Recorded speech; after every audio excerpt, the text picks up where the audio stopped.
Ready? Start.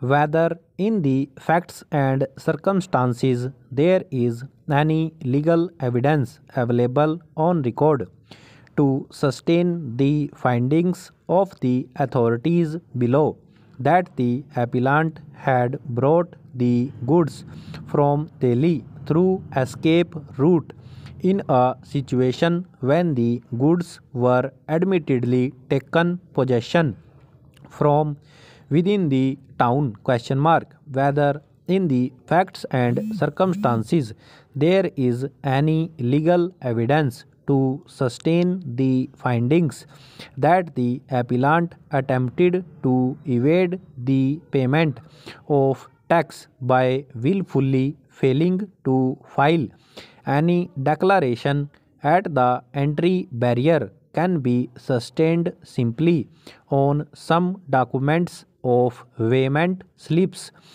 allegedly given by someone to ETO without there being any independent evidence, whereas in the facts and circumstances the respondents have failed to assign any ground to reject the stand of the appellant right from day one that the goods with vehicles were taken possession forcibly from the business premises of the dealer, whether in the facts and circumstances the authorities below are justified in ignoring the written orders placed by the local dealer duly supported for the supply of the goods as also the account books of the dealer without property scrutiny and hold him guilty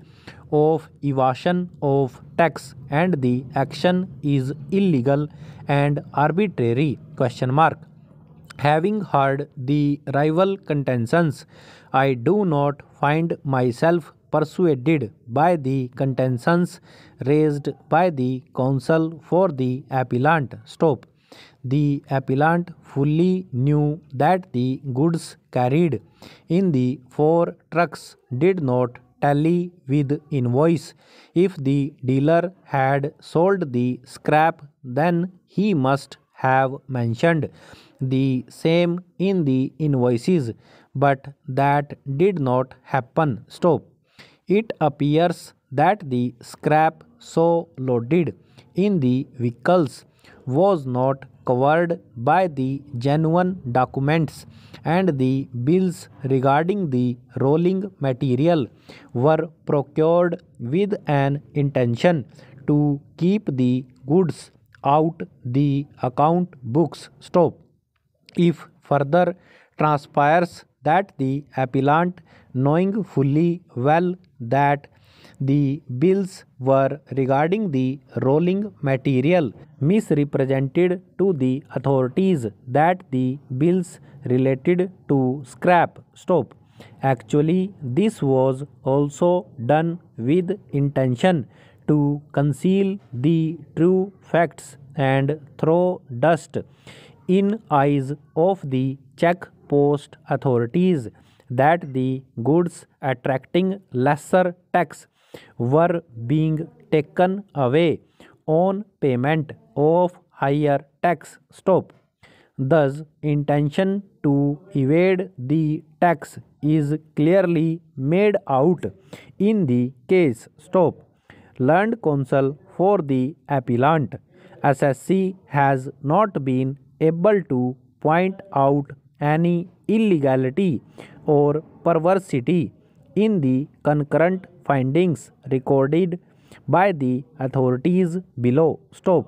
Thus, no substantial question of law arises. Consequently, the appeal stands dismissed. It was observed by the designated officer that the goods were not covered by proper and genuine documents and there was attempt to evade the tax. If the dealer had sold the scrap, then he was required.